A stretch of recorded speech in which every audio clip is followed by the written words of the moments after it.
Hey everyone, it's Maydad here from Bondi Boxing Gym, and today we're going to take a look at the fight just yesterday gone by with Tony Harrison versus Bryant Perella.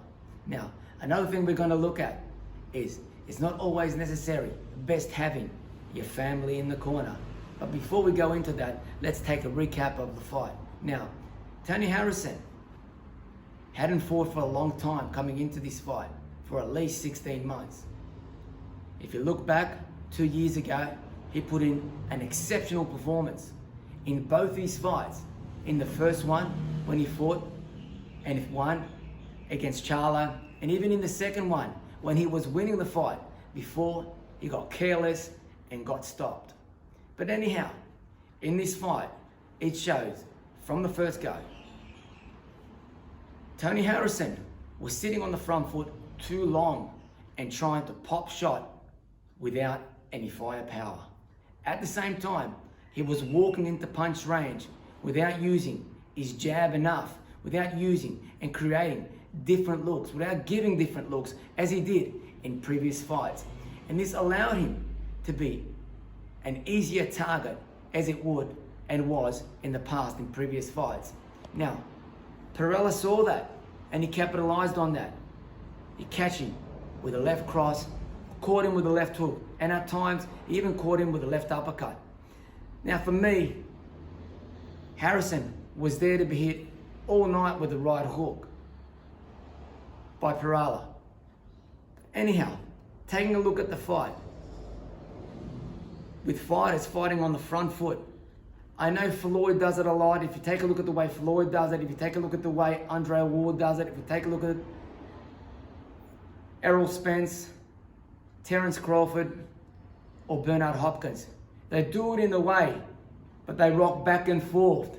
They're sometimes on the front foot, they're sometimes on the back foot, pop shotting, and sometimes they rock back and forth, and they have a little bounce to the step.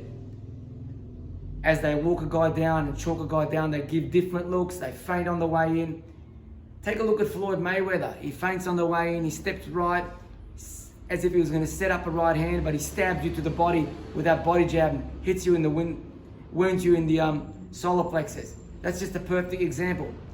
And he feints the jab upstairs, and once again he goes back downstairs. And he repeats that and repeats that. And that's what makes him such an exceptional fighter. But Tony Harrison, he's not Floyd Mayweather. He's not Bernard Hopkins. He's not Andre Ward. And that ring rust, that time off, showed in this fight. And because of it, I had Perella up 2 points going into the 2 last rounds. And if you take a look in the corner of Harrison, once again we talk about having family in the corner. It's not always necessarily the best thing to have in your corner. Just because you're close to someone and you've got the support and love of somebody, doesn't mean you can't find a trainer or somebody that can give you better assistance, better professional knowledge and guidance. And as a result, there was no urgency. There was no urgency in the corner to motivate Tony Harrison to go out and get the victory.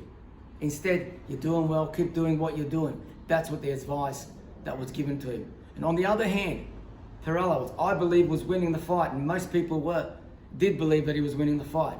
His trainer, Roy Jones, a multiple world champion, said to him in the last round, you need to get a knockout. And he said that because he wanted his fighter to completely get over the line, even though we all felt, or a lot of people felt, that he was winning. Thanks for watching. Take care, and remember, you never stop learning. Cheers.